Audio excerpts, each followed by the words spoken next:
আগের 34 নম্বর, বর্তমানে 12 নম্বর জাতীয় সড়ক। দুর্দান্ত হয়ে গেছে এখন।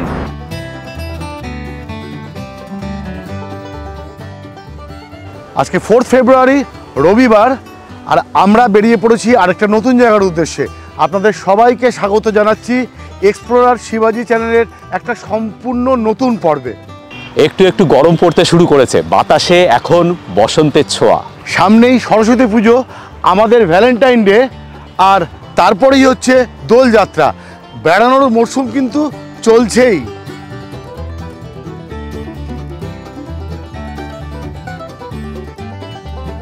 আজকে আমরা চলেছি বাংলার ঐতিহাসিক নগর মুর্শিদাবাদে, আর তাই নিয়েই আমাদের এই ভিডিও।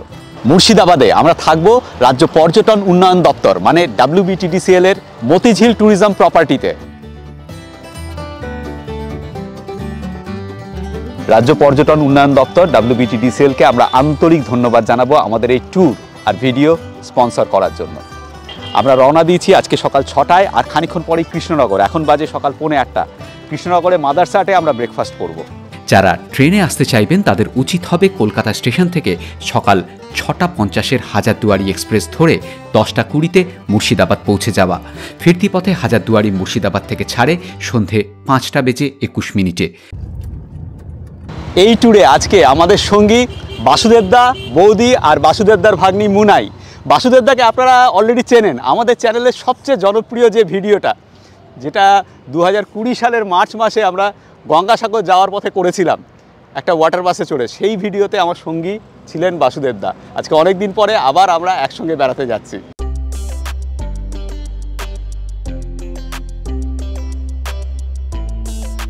আমি আর বৌদি খাচ্ছি স্যান্ডউইচ, পৃথ্বীজিৎ, বাসুদেবদা আর মুনাই খাচ্ছে রাধা বল্লভী। ভালো বাটি চচ্চড়ি দিয়ে রাধা বল্লভী। এই বাটি চচ্চড়িটা সত্যি একদম বাড়ির মতোই হয়েছে, আর এইসব তো আমার প্রিয় জিনিস, আপনারা জানেন। ভালোই লাগছে। আমি একটু টেস্ট করে দেখি ভাই, দেখাই যাক। ফাটাফাটি, তবে আমার স্যান্ডউইচটাও খুব একটা খারাপ করেনি।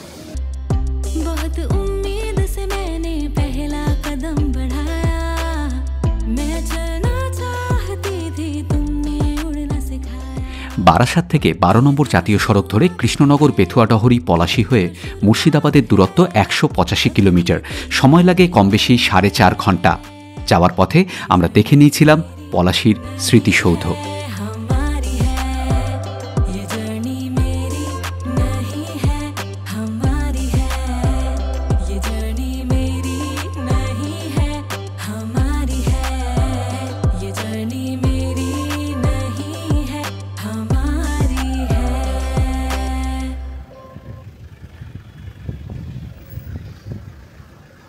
আমরা সবাই জানি যে মুর্শিদাবাদের নবাবী আমলের ইতিহাস শুধু জটিল নয়, বিতর্কিতও বটে। আমাদের এই ভিডিওতে আমরা কিন্তু মুর্শিদাবাদের ইতিহাস আপনাদের সামনে তুলে ধরছি না। সেটা করতে গেলে 100টা এপিসোডও কিন্তু কম পড়বে। এই ভিডিওতে আমাদের উদ্দেশ্য হচ্ছে একজন পর্যটকের দৃষ্টিকোণ থেকে মুর্শিদাবাদকে আপনাদের সামনে তুলে ধরা। কিছু কিছু জায়গা রয়েছে যে জায়গায় গেলে আপনার রক্তের স্রোত দ্বিগুণ বেগে বইতে শুরু করে, গায়ের লোমগুলো খাড়া হয়ে যায়। আমরা এখন রয়েছি সেরকমই একটা জায়গায়। গৌরব, বিশ্বাসঘাতকতা, লজ্জা আর ষড়যন্ত্রের সাক্ষী পলাশীর প্রান্তরে। 23শে জুন 1757 সাল, আর এখানেই বাংলার স্বাধীনতা অস্তমিত হয়েছিল সিরাজউদ্দৌলার পরাজয়ের সাথে সাথে। এখানেই আমবাগানে সেই পলাশীর যুদ্ধটা হয়েছিল, কিন্তু সেই আমবাগান আর এখন নেই। পলাশীর যুদ্ধের মূল স্মৃতিসৌধ থেকে প্রায় 400 মিটার দূরে মাঠের মধ্যে রয়েছে মীর মদন, নবী সিং হাজারি আর বাহাদুর খানের স্মৃতিসৌধ।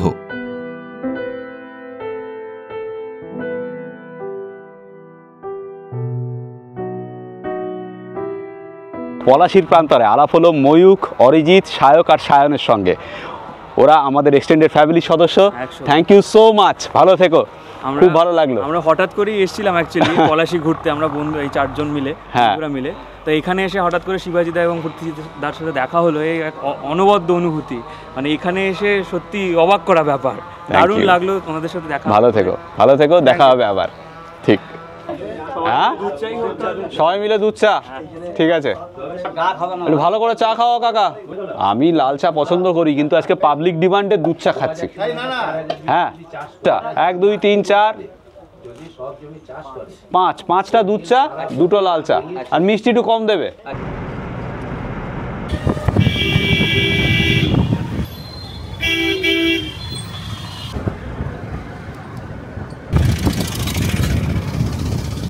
মুর্শিদাবাদের প্রাণকেন্দ্র মতিঝিল পার্কের ভেতরে WBTDCL এর মতিঝিল ট্যুরিজম প্রপার্টি এখন মুর্শিদাবাদ ভ্রমণার্থীদের কাছে থাকবার জন্য সবচেয়ে পছন্দের জায়গা।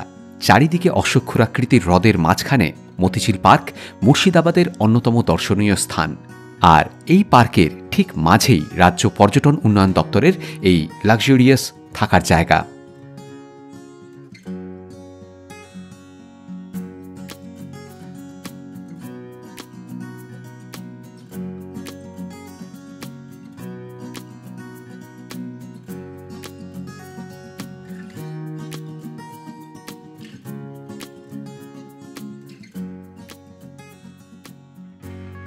আসুন আপনাদেরকে দেখিয়ে দিই WBTDCL এর মতিঝিল ট্যুরিজম প্রপার্টিতে আমাদের সুইট রুম, যেখানে আমরা থাকছি।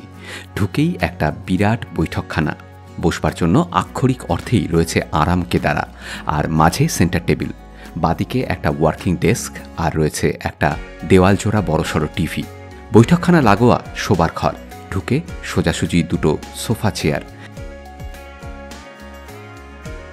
থপথপে সাদা চাদরে মোড়া সুন্দর বেড, দুটো পাশবালিশ সহ, রয়েছে বেডসাইড টেবিল আর প্রচুর প্লাগ পয়েন্ট। বেডরুমে কিন্তু দুটো এসি, আর বসবার ঘরে একটি। শোবার ঘরেও রয়েছে একটি বড়সড় LCD টিভি। কর্নারে একটি আয়না লাগানো কাঠের আলমারি, দেওয়া হয়েছে খাবার জলের 2টি বোতল, চা কফি করবার জন্য ইলেকট্রিক কেটলি, প্রচুর স্যাশে আর কাপ প্লেট। একটি ব্যাগে ডেন্টাল আর শেভিং কিট সহ টয়লেট্রিজ। বলার অপেক্ষা রাখে না যে শোবার ঘরের সাথে অ্যাটাচ টয়লেটটিও টিপটপ পরিষ্কার পরিচ্ছন্ন, সবকিছুই স্পার্কলিং ক্লিন। রাজ্য পর্যটন দপ্তরের মানে WBTDCL এর মতিঝিল প্রপার্টির এটা হচ্ছে মেন বিল্ডিং, যেখানে আমরা রয়েছি একটা সুইট রুমে। এখানে 2 ধরনের রুম রয়েছে, একটা স্ট্যান্ডার্ড রুম আর একটা সুইট রুম, দুটোই এসি। স্ট্যান্ডার্ড রুমের ভাড়া হচ্ছে 3000 টাকা, আর সুইট রুম যেখানে আমরা রয়েছি তার ভাড়া হচ্ছে 3500 টাকা। আর এখান থেকে এই 300-350 মিটার দূরে কটেজেস রয়েছে, সেখানেও 2 ধরনের রুম রয়েছে, স্ট্যান্ডার্ড আর সুইট। স্ট্যান্ডার্ডের ভাড়া ওখানে 2500, আর সুইট রুমের ভাড়া 3000। এই রেটগুলো কিন্তু জিএসটি ছাড়া বললাম, এর ওপরে 12% জিএসটি লাগু হবে। মেন বিল্ডিং থেকে কটেজে যাতায়াতের জন্য এদের ব্যাটারি চালিত গল্ফ কার রয়েছে। কটেজে যাতায়াতের জন্য আবাসিকরা যা ব্যবহার করতে পারেন বিনা খরচে। এই হলো কটেজেস, এখানে টোটাল 8টা রুম রয়েছে, সুইট রুম আছে 3টে, আর বাকি 5টা হচ্ছে স্ট্যান্ডার্ড। চলুন আপনাদের কটেজের সুইট রুমটা দেখিয়ে দিই। বাড়িতে ঢুকেই একটা বারান্দা, তারপর বৈঠকখানা, আর সব শেষে অ্যাটাচড টয়লেট সহ শোবার ঘর। কটেজের স্ট্যান্ডার্ড রুমে এই বৈঠকখানাটি খালি থাকবে না, বাকি সব একই রকম। এদিকে টিভি রয়েছে, আর এইদিকে হচ্ছে বেডরুম।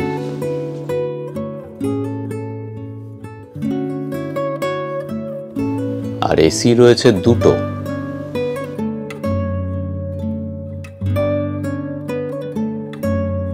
বৈঠকখানাতেও এসি রয়েছে, আর বেডরুমে 2টো এসি।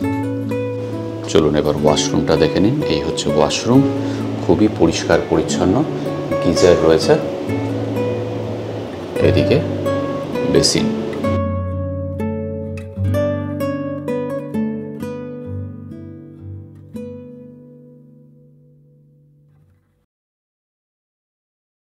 মুর্শিদাবাদের কাছেই বহরমপুরে WBTDCL এর আরেকটি প্রপার্টি রয়েছে, যার নাম বহর ট্যুরিজম প্রপার্টি। মতিঝিল থেকে দূরত্ব মাত্র 10.5 কিলোমিটার। বহরমপুরের বহর ট্যুরিজম প্রপার্টিতে থেকেও অনায়াসেই বেরিয়ে নিতে পারেন মুর্শিদাবাদ আর বহরমপুরের সমস্ত দ্রষ্টব্য জায়গাগুলো। বহর ট্যুরিজম প্রপার্টিতে ঘর ভাড়া শুরু হয় 1600 টাকা থেকে, আর এনাদের খাওয়া দাওয়া দুর্দান্ত। WBTDCL এর অনলাইন বুকিং লিংক এবং ঘর ভাড়া সহ সমস্ত তথ্য এই ভিডিওর ডেসক্রিপশন বক্সে পেয়ে যাবেন। আমরা এখন আছি মতিঝিল পার্কের একদম পূর্ব প্রান্তে। এই যে মতিঝিল পার্ক, এরও কিন্তু একটা আলাদা ইতিহাস রয়েছে। এই জায়গাটা মতিঝিল পার্ক, এখানে প্রাসাদ ছিল নওয়াজিশ মোহাম্মদ খানের।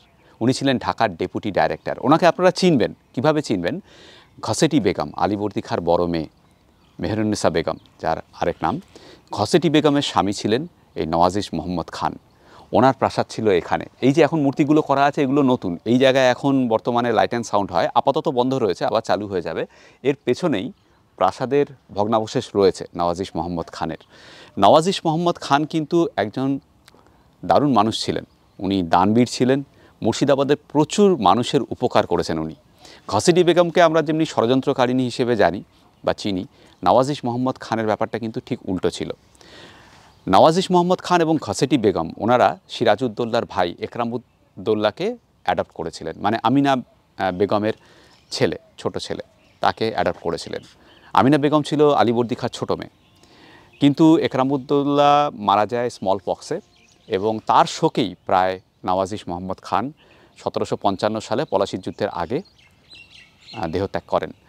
তো এই জায়গাটা, এই মতিঝিল, এটার ইটসেলফ একটা দারুণ হিস্ট্রি, নওয়াজিশ মোহাম্মদ খানের জায়গা, এবং ওনার সমাধিও এখানে রয়েছে। মতিঝিল পার্কে ঢোকার সময় বাদিকে একটা মসজিদ রয়েছে, সেই মসজিদ প্রাঙ্গণেই নওয়াজিশ মোহাম্মদ খানের সমাধি রয়েছে, আর ওর পাশেই রয়েছে সিরাজউদ্দৌলার ছোট ভাই মানে একরামউদ্দৌলার সমাধি। এদিকে হচ্ছে মতিঝিল পার্ক, আর এই হচ্ছে মসজিদ, এখান দিয়ে এন্ট্রান্স।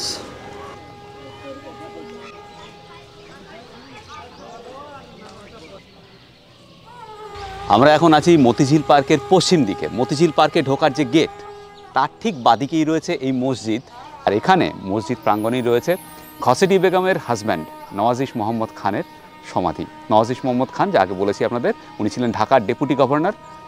এই হচ্ছে নওয়াজিশ মোহাম্মদ খানের সমাধি, প্রথম সমাধিটা। আর তার ওপাশেই রয়েছে একরামউদ্দৌলার সমাধি। একরামউদ্দৌলা ছিলেন সিরাজউদ্দৌলার ছোট ভাই, মানে আমিনা বেগম, আলীবর্দী খাঁর ছোটো মেয়ে আমিনা বেগম, তার ছোট ছেলে, যাকে ঘসেটি বেগম এবং নওয়াজিশ মোহাম্মদ খান দত্তক নিয়েছিলেন। মতিঝিল মসজিদ প্রাঙ্গণে, মসজিদের দিকে মুখ করে দাঁড়ালে ঠিক বাদিকে একটা ইটের বড় স্ট্রাকচার রয়েছে। এটা চারদিক আটকানো, কোনো জানলা দরজা কিচ্ছু নেই। এর মধ্যে অ্যাকচুয়ালি কী আছে কেউ জানে না।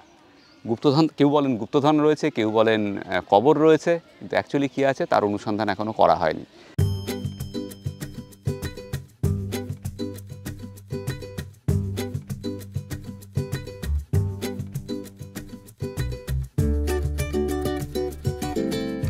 বেগুন ভাজাও আছে, গরম ভাত সঙ্গে ডাল, ঝুড়ি ঝুড়ি আলু ভাজা আর বেগুন ভাজা, তার সঙ্গে পোস্ত, আর কি চাই? এরপরে মাছ মাংস না হলেও চলে। সত্যি আমরা দুজন যখন ঘুরি এই খাবারগুলোকে সাংঘাতিকভাবে মিস করি। খাবারের টেস্ট ঘরোয়া।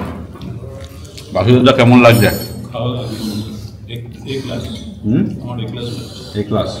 আলু পোস্তটা তো কোনো ফাঁক নেই, মানে আলু পোস্তই হয়েছে। আলু পোস্তটা যা হয়েছে তাতে আমি আলু পোস্ত দিয়ে একতলা খেয়ে নিতে পারতাম।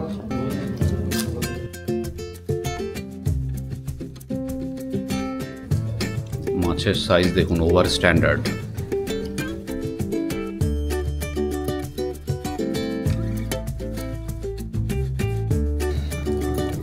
পেঁয়াজের উপরে পাতলা ঝোল, ভালো হয়েছে। খাবার দাবার খুবই ভালো, থাকার জায়গাও ভালো। আমরা নিরামিষ থালি নিয়েছিলাম, প্রত্যেকটা আইটেম খুব সুন্দর রান্না হয়েছে। থাকার জায়গাটা বলো, খুব ভালো, খুব ভালো লেগেছে। আচ্ছা, ঘর থাকার জায়গা, অ্যাম্বিয়েন্স, হ্যাঁ, একটু এটাই কোনো ইয়ে নেই। আমি একদম খোলাখুলি বলছি, খুবই সুন্দর, খুব সুন্দর। ভ্যালু ফর মানি, হ্যাঁ, ভ্যালু ফর মানি, 100%। এখন বাজে 3টে, আমরা এলাম সদরঘাটে। এখান থেকে এখন আমরা ফেরি নিয়ে যাব ওপারে খোশবাগে। 5 টাকা করে।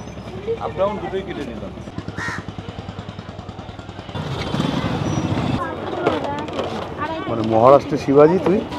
হ্যাঁ, বলছি এটাই ভাগীরথী, আবার এটাই যখন হুগলিতে যখন ঢুকছে তখন এটাকে হুগলি নদী বলে আমরা জানি আর কি। মানে এই আমাদের শিবাজি, ও যখন মহারাষ্ট্রে থাকে তখনও শিবাজি, বাংলায় ঢুকে হলো বাবাজি, এরকম ব্যাপার আর কি। ব্যক্তি বা নদী একটাই। হ্যাঁ, এটা বলো, দুটো নৌকাকে, এখানে দুটো নৌকাকে মাচা করে বাড়িয়ে এত বড় করেছে প্ল্যাটফর্ম, মানে একটা নৌকা করেছে, ইতিপূর্বে কখনো এরকম জিনিস আমি চড়িনি। মেকশিফট, হ্যাঁ, কি বলে, একই বলে আর কি।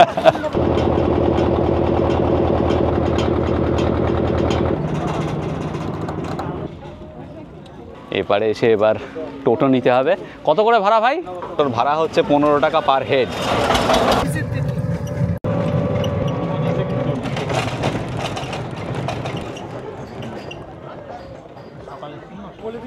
না ঠিক আছে, এখন আমি কাজ করছি। গঙ্গার পশ্চিম পারে এই যে খোশবাগ বা খুশবাগ, এটা তৈরি করেছিলেন আফসার ডাইনেস্টির বাংলার নবাব আলীবর্দী খাঁ। তার সমাধিও রয়েছে এখানে। আফসার ডাইনেস্টির সব নবাবেরই এবং তাদের বংশধরদের সমাধি রয়েছে এখানে। সিরাজউদ্দৌলা, তার ওয়াইফ লুৎফুন্নেসা, তার সমাধিও এখানে।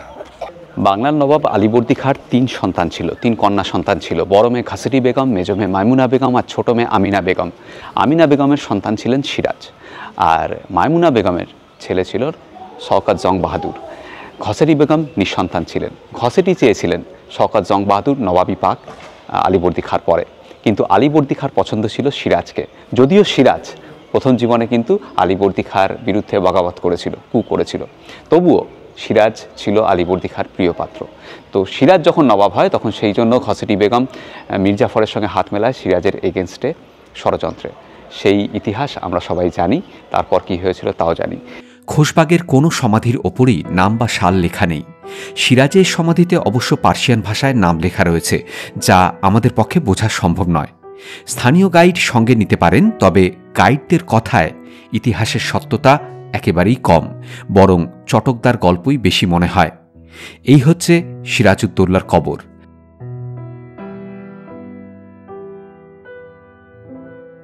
আর এটা হলো আলীবর্দী খাঁর কবর। সিরাজউদ্দৌলার কবরের নিচেই রয়েছে সিরাজের স্ত্রী লুৎফুন্নেসার কবর। সিরাজউদ্দৌলার সমাধির ঠিক নিচে সিরাজউদ্দৌলার পায়ের দিকে এই হচ্ছে সিরাজউদ্দৌলার স্ত্রী লুৎফুন্নেসা বেগমের সমাধি। এছাড়াও এই প্রাঙ্গণে আফসার বংশের বিভিন্ন মানুষের কবর রয়েছে। খোশবাগ প্রাঙ্গণের ভেতরেই রয়েছে জামা মসজিদের আদলে তৈরি একটি ছোট্ট মসজিদ। আমরা এবার যাচ্ছি কীর্তেশ্বরের মন্দিরে। এটা এখান থেকে মানে এই খোশবাগ থেকে 8 কিলোমিটার। টোটোতে আমাদের ভাড়া নিচ্ছে 30 টাকা করে পার হেড। যাওয়ার জন্য 30, আসার জন্য 30।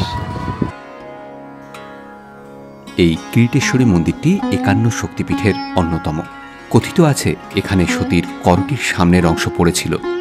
আসল মন্দিরটি প্রায় 1000 বছরের পুরনো। বর্তমান কাঠামো তৈরি হয় 19 শতকে। তৈরি করান লালগোলার রাজা দর্পনারায়ণ। এই মন্দিরটি 51 শক্তিপীঠের মধ্যে সবচেয়ে পুরনো মন্দির, সেই সাথে সারা মুর্শিদাবাদ জেলারও সবচেয়ে পুরনো মন্দির। দেবী এখানে পূজিতা হন মুকুটেশ্বরী নামে। ভক্তদের বিশ্বাস কীর্তেশ্বরী হল মহামায়ার শয়নের স্থান। নতুন মন্দিরের পেছনেই 1000 বছরের পুরনো মন্দিরের ধ্বংসাবশেষও দেখে নিতে পারেন। না তুমি ডিসকাউন্ট দেবে না, এক্সট্রা খাবে তাই তো? অবশ্যই। দাদা আমাদের বলেছে, দাদা নাকি আখের রস সারা জেলায় 1 নম্বর। দেখি কে। ওটা কমপ্লিট হয়ে গেছে। দাদা আবার ভালোবেসে আমাদের এক্সট্রা দিচ্ছে, বলছে দাম কমাতে পারবো না, এক্সট্রা দিয়ে দেবো। সত্যিই ভালো আখের রসটা, দারুণ সুন্দর।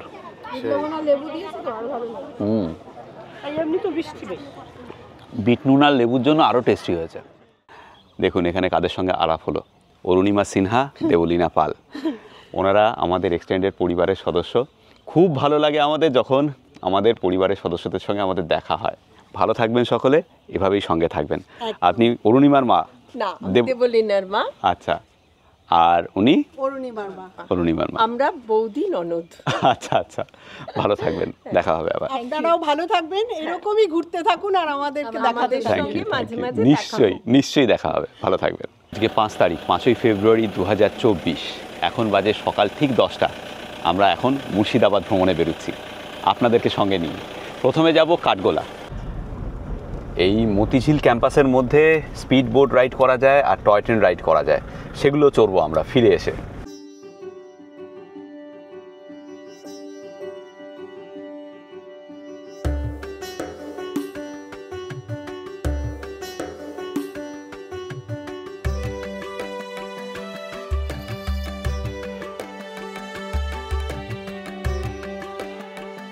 আমরা এখন আছি মুর্শিদাবাদের কাঠগোলা বাগানবাড়িতে। এই বাগানবাড়ি তৈরি হয়েছিল 1780 সালে। তৈরি করেছিলেন 4 ভাই, লক্ষ্মীপদ সিং দুগ্গার বাহাদুর, ধনপদ সিং, তার ভাই মাহিপদ আর ছোট ভাই ছত্রপদ। এই 4 ভাই মিলে এই বাগান বাড়ি তৈরি করেছিলেন 1780 সালে। আরেকটা কথা, এই বাড়িটাকে সবাই বলেন কাঠগোলা বাগান বাড়ি, সেটাও কিন্তু এর অরিজিনাল নাম ছিল না। অ্যাকচুয়াল নাম ছিল হচ্ছে কাঠ গোলাপের বাগান বাড়ি বা কাঠগোলাপ বাগান বাড়ি। তার কারণ হচ্ছে এনাদের দু রকমের ব্যবসা ছিল, একটা ছিল কাঠের ব্যবসা আর একটা ছিল গোলাপের ব্যবসা। এখনও পেছনে কিছু গোলাপ বাগান রয়েছে। তখনকার দিনে এখানে গোলাপ চাষ করে গোলাপের থেকে আতর তৈরি করে কলকাতা এবং অন্যান্য জায়গায় সাপ্লাই দেওয়া হতো। সেই সঙ্গে বিভিন্ন জায়গা থেকে কাঠ এনে এখানে কাঠ চিরাই করে ফার্নিচার তৈরি করেও সাপ্লাই দেওয়া হতো বিভিন্ন জায়গায়। এই ছিল এনাদের মূল ব্যবসা। বাগানবাড়ি দারুণ সুন্দর, ইউরোপিয়ান স্থাপত্যে তৈরি করা।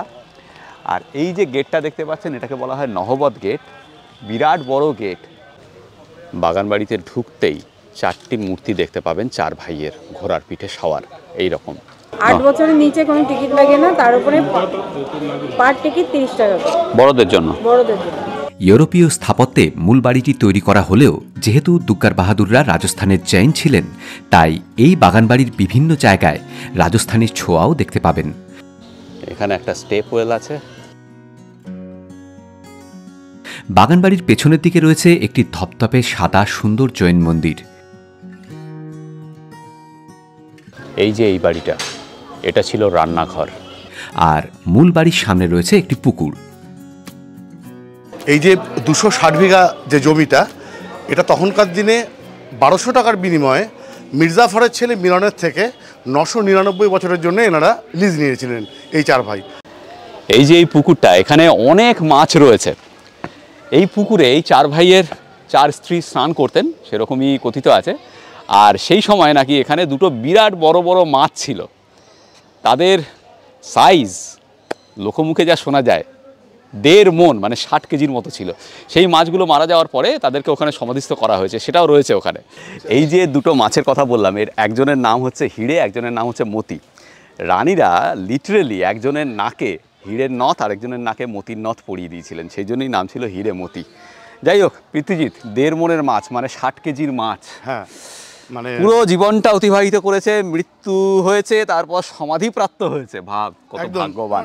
সেই সময় এনাদের ব্যবহৃত বিভিন্ন আসবাবপত্র, তৈলচিত্র এবং দুর্দান্ত সব ঝাড়বাতি নিয়ে বাড়ির ভেতরে একটা মিউজিয়াম করা হয়েছে, কিন্তু সেই মিউজিয়ামে ফটোগ্রাফি কঠোরভাবে নিষিদ্ধ, তাই দেখাতে পারলাম না। এইরকম শ্বেত ভৈরবের মূর্তি কিন্তু আমাদের এখানে দেখা যায় না। আমাদের এখানে কালো ভৈরবের মূর্তি দেখা যায়, কিন্তু শ্বেত ভৈরবের রেয়ার। আমার পেছনে এই যে গণপতি বাপ্পার মূর্তিটা দেখতে পাচ্ছেন, এটা কিন্তু একটু বিশেষ। নর্মালি কি হয়, গণপতি বাপ্পার যে সুর সেটা বাদিকে মোড়ানো থাকে, গলায় পইতে থাকে, আমরা তাকে বলি সিদ্ধিদাতা গণেশ। কিন্তু এই মূর্তিটা দেখলে বুঝতে পারবেন সুরটা ডান দিকে রয়েছে এবং হাতে আর পেটের কাছে নাগ রয়েছে। এই ধরনের গণপতি বাপ্পাকে বলা হয় নাগেশ্বর গণেশ। ইনি কিন্তু সিদ্ধিদাতা গণেশ নয়, ইনি নাগেশ্বর গণেশ। এবং ভারতের পশ্চিম দিকে বা উত্তরের কিছু কিছু জায়গায় এই ধরনের মূর্তি দেখতে পাওয়া যায়। এই সিং দুর্গার বাহাদুর এই পরিবার, তাদের 7ম জেনারেশন কিন্তু এখনও কলকাতার ভবানীপুরে বসবাস করেন। প্রাঙ্গণের ভেতরেই রয়েছে একটি ছোট্ট চিড়িয়াখানাও। আগে যখন দুর্গার বাহাদুররা এখানে রাজ করতেন, তখন এই চিড়িয়াখানায় হাতি, গন্ডার, এমনকি নাকি একটা জলহস্তিও ছিল। কিন্তু এখন আপাতত এখানে শুধু কয়েক রকমের পাখি আর কয়েকটা অ্যাকোয়ারিয়াম রয়েছে, ব্যাস ওই অবধি। আমার পিছনে বাগানের মাঝখানে এই যে ঘেরা জায়গাটা দেখছেন, এটা হচ্ছে তৎকালীন যুগে কিন্তু নাচঘর ছিল। এখন হয়তো বোঝা যাচ্ছে না ব্যাপারটা, কিন্তু তখন এটা পুরো কাঁচ দিয়ে ঘেরা ছিল এবং ভিতরের যারা ছিলেন তারা কিন্তু বাইরের লোকদের দেখতে পেতেন, বাইরের লোক কিন্তু ভিতরে কী হচ্ছে সেটা জানতে পারতো না। তৎকালীন যুগের বিখ্যাত বাইজি, আপনারা হয়তো নাম শুনে থাকবেন, ইতিহাসে পড়েও থাকবেন, হীরাবাই। তৎকালীন যুগে হীরাবাই 5000 স্বর্ণমুদ্রা পারিশ্রমিক নিতেন প্রতি রাতে পারফর্ম করার জন্য, এবং গেস্টরা খুব বিশিষ্ট যারা নবাবরা বা সাহেবরা, ওনারা এখানে এসে অল্প সংখ্যক লোকের সামনেই এখানে পারফর্ম করতেন। তো এই জায়গাটা সে আমলের নাচঘর। আমার সঙ্গে এখানে দেখা হলো আমাদের এক্সটেন্ডেড ফ্যামিলির সদস্য স্যান্ডির সঙ্গে। তা দেখে খুব ভালো লাগছে যে আজকাল যারা শিক্ষিত ছেলে তারা চাকরিই খোঁজে, কিন্তু ও একটা নিজে কিছু করবে বলে একটা নিজের উদ্যোগে একটা জিনিস খুলেছে, ওর নামেই খুলেছে স্যান্ডি ওয়েফার্স। এখানে সফটি পাওয়া যায়, এখানে কফি পাওয়া যায়, ওয়াফেলস পাওয়া যায়, আর শেকার্স পাওয়া যায় না, বিভিন্ন রকম। বাহ, এটা দেখে সত্যিই ভালো লাগলো। আপনারা যারা এখানে আসবেন, ঘুরে ফিরে যখন হাঁপিয়ে যাবেন, অবশ্যই এখানে একবার আসবেন। হাউস অফ জগৎ শেঠ মিউজিয়াম, কাঠগোলা বাগানবাড়ি থেকে জাস্ট 5 মিনিট। এই বাড়িটাকে স্থানীয়রা বা টাঙ্গাওয়ালারা বা গাইডরা এনারা বলে থাকেন যে এটা হচ্ছে জগৎ শেঠের বাড়ি, কিন্তু আসলে এটা জগৎ শেঠের বাড়ি নয়। জগৎ শেঠের বাড়ি ছিল ভাগীরথীর পারে। 19 শতকের মাঝামাঝি এক বন্যায় সেটা তলিয়ে যায় ভাগীরথীর জলে।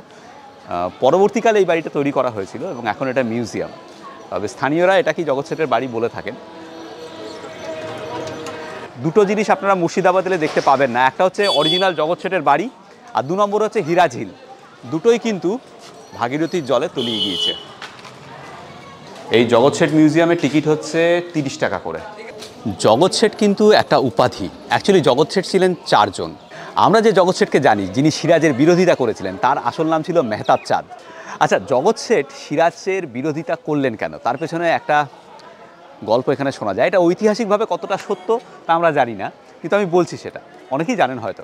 সিরাজ নবাব হওয়ার পর জগৎ শেঠের ওপর ট্যাক্স ইম্পোজ করেন, কিন্তু জগৎ শেঠ সেটা দিতে চান না, অস্বীকার করেন। জগৎ শেঠ বলেছিলেন, তোমার যত টাকা লাগে আমি দেব, কিন্তু কোনো ট্যাক্স দেব না। এটা শোনা যায় যে জগৎ শেঠের কাছে এত টাকা ছিল যে জগৎ শেঠ নাকি সোনার বাঁধ দিয়ে ভাগীরথীর গতিপথ পরিবর্তন করতে পারতেন। এতটাই তিনি ধনসম্পদের অধিকারী ছিলেন সেই সময়। সারা ওয়ার্ল্ডের 1 নম্বর ধনী ব্যক্তি ছিলেন সেই সময়। যাই হোক, তো জগৎ শেঠ যখন অস্বীকার করেন সিরাজকে ট্যাক্স দিতে, তখন সিরাজউদ্দৌলা ভরা সভায় সিংহাসন থেকে নেমে এসে জগৎ শেঠকে থাপ্পড় মেরে অপমান করেন। এটা কিন্তু আমি আবারও বলছি, এটা কিন্তু ঐতিহাসিকভাবে কতটা সত্য আমি জানি না, এটা শোনা যায় এখানে। তারপরেই জগৎ শেঠ সভা ছেড়ে চলে যান এবং তার বদলা নেওয়ার জন্যই জগৎ শেঠ সিরাজের বিরুদ্ধে ষড়যন্ত্রে সামিল হয়েছিলেন। এই ঝামেলাটা কিন্তু মিটিয়ে দিতে পারতেন 2 জন। একজন হচ্ছে ঘসেটি বেগম, আর একজন হচ্ছে রাজা কৃষ্ণচন্দ্র।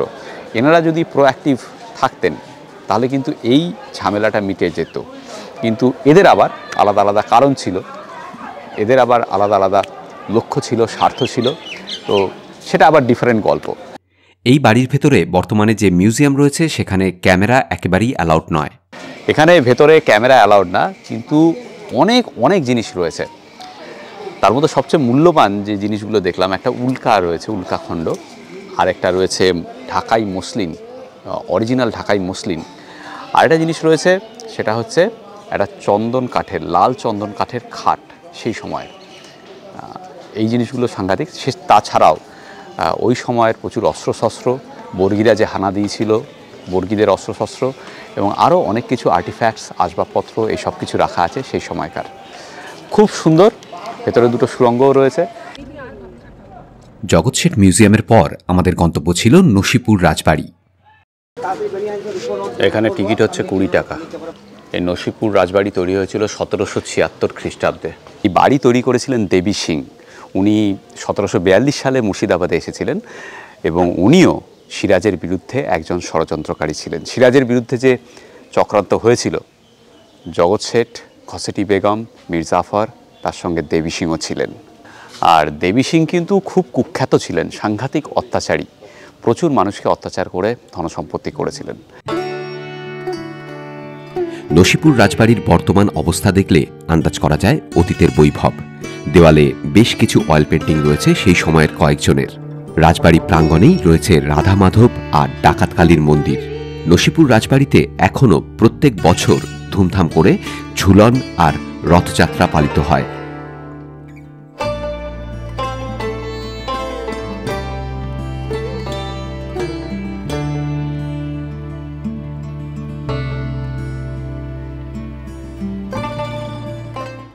মীর জাফর বিশ্বাসঘাতক ছিলেন কি ছিলেন না তাই নিয়ে অনেক বিতর্ক ঐতিহাসিকদের মধ্যে।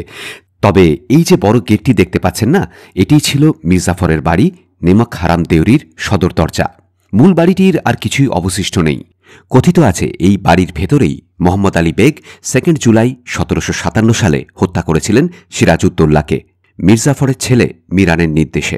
যদিও সিরাজকে কে, কোথায় এবং কার নির্দেশে হত্যা করা হয়েছিল তার ঐতিহাসিক সত্যতা নিয়ে বিতর্ক রয়েছে। জাফরগঞ্জে এই দরজার একটু আগেই ডান দিকে মীর জাফরের পরিবারের সমাধিস্থল, সেখানে রয়েছে মীর জাফরের কবরও। এই হচ্ছে জাফরগঞ্জের কবরখানা। এখানেই মীর জাফরের এবং তার পরিবারের লোকেদের সমাধি রয়েছে। এই হলো মীর জাফরের সমাধি। খোশবাগে সিরাজউদ্দৌলা এবং আলীবর্দী খাঁ তাদের সমাধি তো রয়েছে, সেই সঙ্গে তাদের বংশের অন্যান্যদের সমাধিও রয়েছে। আর এখানে জাফরগঞ্জে রয়েছে মীর জাফরের বংশের বিভিন্ন মানুষের সমাধি।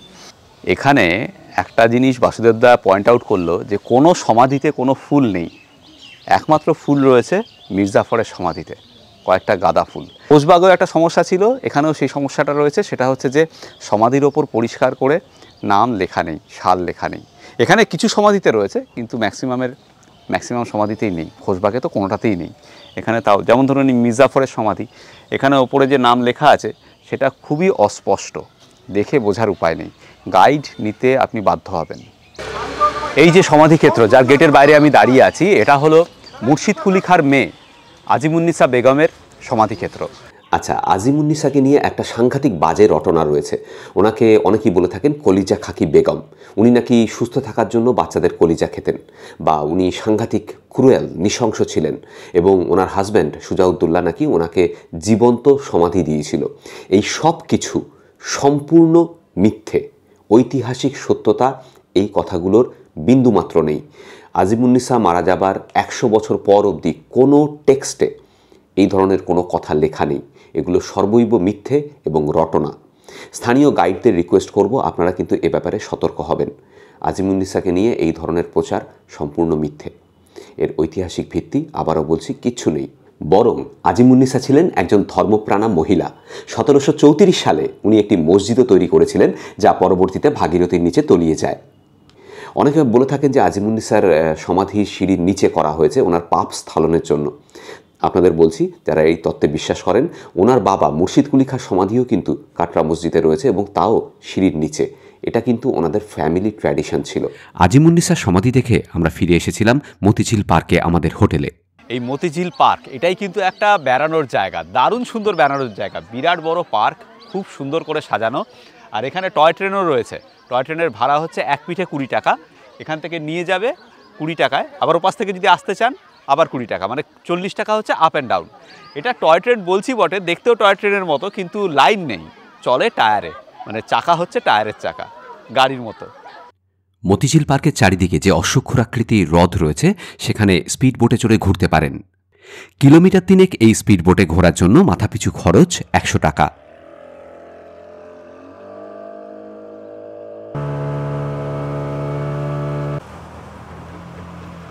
আমার নাম সজল দত্ত। আমি এই মতিঝিল ট্যুরিজম প্রপার্টির ম্যানেজার ইনচার্জ পদে নিযুক্ত আছি।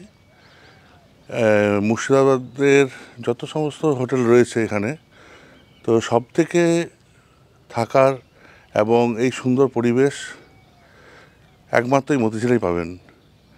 আমরা বিভিন্ন জায়গায় ঘুরে বেড়াই, আপনারা জানেন। মতিঝিল ট্যুরিজম প্রপার্টি WBTDCL-এর এই যে সকল স্টাফেরা রয়েছেন, আমাদেরকে কিন্তু এতটুকু অভিযোগ জানানোর সুযোগ দেননি। সাংঘাতিক ভালো সার্ভিস, খুব ভালো খাওয়া দাওয়া, দারুণ এনজয় করেছি আমরা 2 দিন। থ্যাংক ইউ সো মাচ আপনাদের সবাইকে। ভালো থাকবেন, আবারও দেখা হবে। আমাদের মুর্শিদাবাদ ভ্রমণের 3য় দিন আমরা হোটেল থেকে চেক আউট করে বেরিয়ে পড়ি। এই দিন আমরা দেখে নেব 2টি জায়গা। প্রথমে আইকনিক হাজারদুয়ারি, তারপর কাটরা মসজিদ। আপনারা মুর্শিদাবাদ এলে এখানকার ঐতিহ্য, এই টাঙা বা ঘোড়ার গাড়িতে চড়েও মুর্শিদাবাদের বিভিন্ন দ্রষ্টব্য স্থানগুলো ঘুরতে পারেন। সেটা কিন্তু বেশ একটা ইন্টারেস্টিং জিনিস। আমাদের কাছে গাড়ি রয়েছে, আমরা গাড়িতে ঘুরছি, কিন্তু টাঙাটাও বেশ আকর্ষণীয়।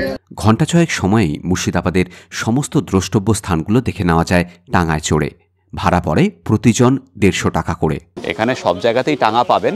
হাজারদুয়ারির পেছনে তো স্ট্যান্ড রয়েছে, তাছাড়া সব জায়গাতেই পাওয়া যাবে। আমরা এখন আছি মুর্শিদাবাদের আইকনিক ট্যুরিস্ট স্পট হাজারদুয়ারির ভেতরে। আমার পেছনে হাজারদুয়ারি। এই হাজারদুয়ারি তৈরি হয়েছিল 1829 থেকে 1838-এর মাঝামাঝি সময়ে। তখন এখানে রাজত্ব করতেন নবাব নাজিম হুমায়ুন জাহ, তার রাজত্বকালই তৈরি হয়েছিল। মূলত হাজারদুয়ারি তৈরি করা হয়েছিল দরবার হল হিসেবে আর হাই র্যাঙ্কিং ইংলিশ অফিসিয়ালসদের রেসিডেন্স হিসেবে। এখানে বলা হয় 1000টা দরজা আছে এবং একই রকমের দরজা। এই দরজাগুলো একই রকম করা হয়েছিল, তার কারণ সেই সময় যাতে চোর বা ডাকাতরা কোনো কিছু লুট করে নিয়ে পালাতে গেলে কনফিউজড হয়ে যায়, পালাতে না পারে, সেই জন্য ওরকম দরজাগুলোকে তৈরি করে রাখা হয়েছিল। এর উল্টো দিকেই হচ্ছে ইমামবাড়া।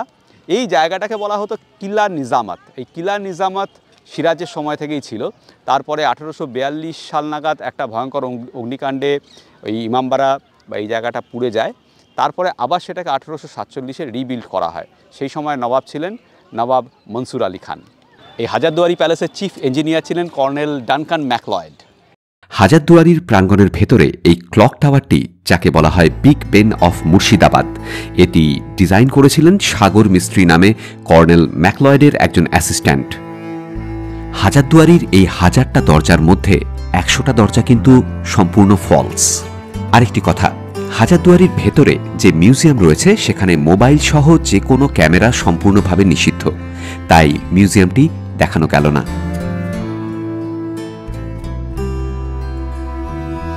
হাজারদুয়ারি প্রাঙ্গণের মধ্যেই রয়েছে 12 থেকে 14 শতকের মধ্যে তৈরি এই বিশালাকৃতি কামানটি, যাকে পপুলারলি বলা হয় বাচ্চেওয়ালি তোপ।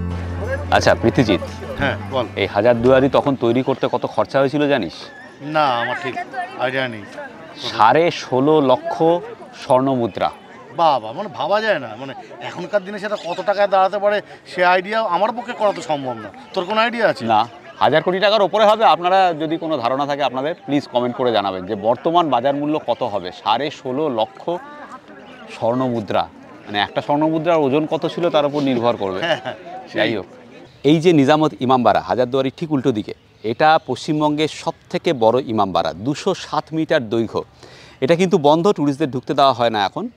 বছরে শুধুমাত্র 9 দিন খোলা থাকে, মহরমের সময় 9 দিন। আর এটা সেই সময় তৈরি করতে খরচা হয়েছিল 6 লক্ষ স্বর্ণমুদ্রা। আমার পেছনে এই যে সুদৃশ্য গম্বুজ অট্টালিকাটি দেখতে পাচ্ছেন, এই ছোট্ট অট্টালিকাটার মধ্যেই মক্কার কাবার মাটি রাখা রয়েছে। আমরা হাজারদুয়ারির ভেতরে মিউজিয়ামটা দেখে বেরুলাম এই মাত্র। অসাধারণ একটি মিউজিয়াম। সেই সময়ের প্রচুর ব্যক্তিত্বের, ঐতিহাসিক ব্যক্তিত্বের তৈলচিত্র রয়েছে। প্রত্যেকটা তৈলচিত্র অসাধারণ লাগবে আপনাদের। কিছু ল্যান্ডস্কেপের তৈলচিত্র রয়েছে, এছাড়া রয়েছে একটা দারুণ সুন্দর ঝাড়বাতি, নবাবের সিংহাসন, আর প্রচুর পরিমাণে সেই সময়ের ব্যবহৃত আসবাবপত্র, পোর্সেলিনের পাত্র, আর একটা অস্ত্রাগার রয়েছে নিচে। সেই সময়ের বন্দুক, তরোয়াল এসব রাখা রয়েছে। দারুণ লাগলো, মিউজিয়ামটা অসাধারণ। আচ্ছা বলে দিই, হাজারদুয়ারি খোলা থাকে সকাল 9টা থেকে বিকেল 4:30 অবধি। 4:30 পরে আর এন্ট্রি হয় না, ম্যাক্সিমাম 5টা অবধি ভেতরে লোক থাকতে পারে। আর শুক্রবার হচ্ছে সম্পূর্ণ দিন বন্ধ। ফার্সি ভাষায় কাটরা শব্দটির মানে হলো সরাইখানা। রেল লাইনের পূর্ব দিকে কাটরা ছিল এই উপমহাদেশের সবচেয়ে বড় সরাইখানাগুলির মধ্যে একটি। 1723-24 বাংলার প্রথম নবাব মুর্শিদ কুলি খাঁ এখানেই তৈরি করান কাটরা মসজিদটি। মুর্শিদ কুলি খাঁর সমাধিও রয়েছে এই মসজিদে ঢোকার মুখেই। আমরা এখন আছি ঐতিহাসিক কাটরা মসজিদে। এখানেই রয়েছে মুর্শিদ কুলি খাঁর সমাধি। প্রীতিজিৎ, তুমি কি জানো মুর্শিদ কুলি খাঁ প্রথম জীবনে জন্মেছিলেন হিন্দু হয়ে? হ্যাঁ হ্যাঁ, সে তো অবশ্যই জানি, এবং ওনার নাম সূর্যনারায়ণ মিশ্র ছিল, সেটাও আমি জানি। ঠিক, ওনাকে একজন মুঘল নবেল অ্যাডপ্ট করেছিলেন হাজি ইস্পাহানি নামের। তারপর তিনি হি ওয়াজ কনভার্টেড টু সুন্নি ইসলাম। কিন্তু এখানের গাইডরা একটা অদ্ভুত গল্প বলেন মানে মুর্শিদ কুলি খাঁকে নিয়ে, মানে কেউ নাকি, বল তুই। ওই যে যিনি ওনাকে আর কি অ্যাডপ্টটা করেছিলেন, তিনি বোধহয় কোনো এক সময় বাজার হাটে গেছিলেন, তো অনেক মালপত্র কিনে ফেলেছিলেন, যে চারদিকে কুলি টুলি খুঁজছিলেন আর কি। তখন নাকি মুর্শিদ কুলি খাঁ তখন মানে সূর্যনারায়ণ মিশ্র এসে বলে, ঠিক আছে আমাকে দিন, আমি এটা বয়ে নিয়ে যাবো আর কি। তাতে উনি খুব খুশি হয়েছিলেন, এবং যেহেতু উনি তখন মানে কুলির কাজ করেছিলেন তার জন্য নাকি মুর্শিদ কুলি বলা হয়। মানে এই ধরনের হাস্যকর ব্যাপার এখানে চালু আছে। মানে এখানকার যারা গাইড তারা কিন্তু এই ধরনের গল্প টল্প বলে থাকে আর কি। তো গাইডদের গল্প শুনতে আপনাদের ভালো লাগবে, কিন্তু ওগুলো কিন্তু কোনো ঐতিহাসিক বেস নেই। তো মুর্শিদ কুলি খাঁ যেটা বললাম, সূর্যনারায়ণ মিশ্র, তাই ছিল ওনার নাম প্রথম জীবনের, যখন উনি হিন্দু ছিলেন। তারপরে ওনাকে কনভার্ট করা হয়েছিল একজন মুঘল নবেল ইস্পাহানি, উনি অ্যাডপ্ট করেছিলেন 10 বছর বয়সে। হি ওয়াজ কনভার্টেড টু সুন্নি ইসলাম। ফার্সি ভাষায় কাটরা শব্দটির মানে হল সরাইখানা। রেল লাইনের পূর্ব দিকে কাটরা ছিল এই উপমহাদেশের সবচেয়ে বড় সরাইখানাগুলির মধ্যে একটি। 1723-24 বাংলার প্রথম নবাব মুর্শিদ কুলি খাঁ এখানেই তৈরি করান কাটরা মসজিদটি। মুর্শিদ কুলি খাঁর সমাধিও রয়েছে এই মসজিদে ঢোকার মুখেই। এই মসজিদের চারিদিকে 4টি মিনার ছিল, যার এক একটার উচ্চতা ছিল 70 ফিট করে। বর্তমানে 2টি মিনারই অবশিষ্ট রয়েছে। 1897 সালের ভূমিকম্পে এই মসজিদ সাংঘাতিকভাবে ক্ষতিগ্রস্ত হয়, ছাদ ধসে যায়। আর এই চারদিকে যে 4টে মিনার ছিল তার মধ্যে পেছনের 2টো মিনারও ভেঙে যায় ওই ভূমিকম্পে।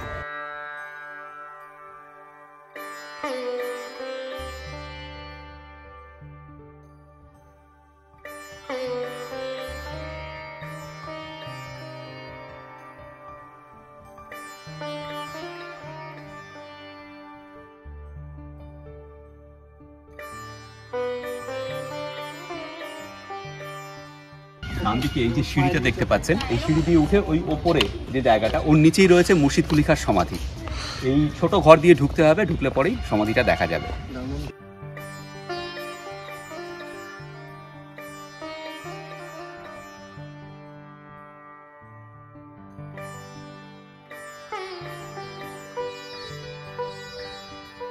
আমরা যেদিকে রয়েছি এদিকটা হচ্ছে ফ্রন্ট সাইড এই মসজিদে ঢোকার, আর যেদিক দিয়ে ঢুকলাম আমরা সেটা কিন্তু ব্যাক সাইড।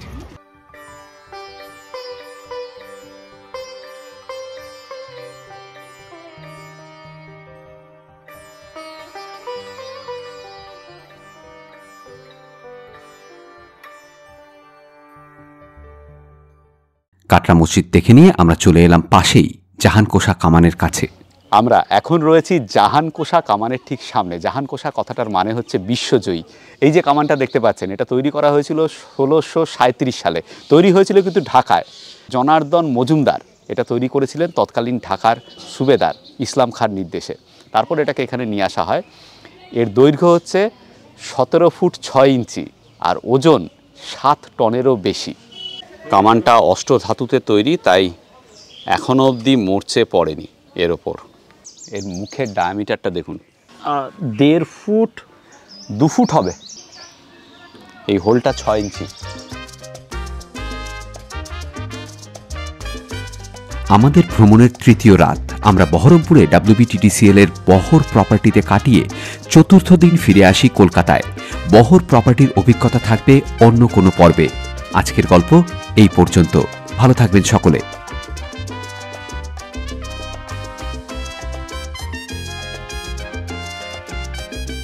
আমি শিবাজি আর আমি পৃথ্বীজিৎ, আর আপনারা দেখছেন আমাদের চ্যানেল এক্সপ্লোরার শিবাজি। আমরা বিভিন্ন জায়গায় ঘুরে বেড়াচ্ছি আর তার ভিডিও করে এই চ্যানেলে দিচ্ছি। যদি ভিডিওগুলো ভালো লাগে তাহলে অবশ্যই লাইক, শেয়ার এবং সাবস্ক্রাইব করবেন। সাবস্ক্রাইব করার সময় বেল আইকনটা অবশ্যই ক্লিক করবেন, তাতে আমরা যখনই একটা ভিডিও দেব তার ইনস্ট্যান্ট নোটিফিকেশন আপনাদের কাছে পৌঁছে যাবে।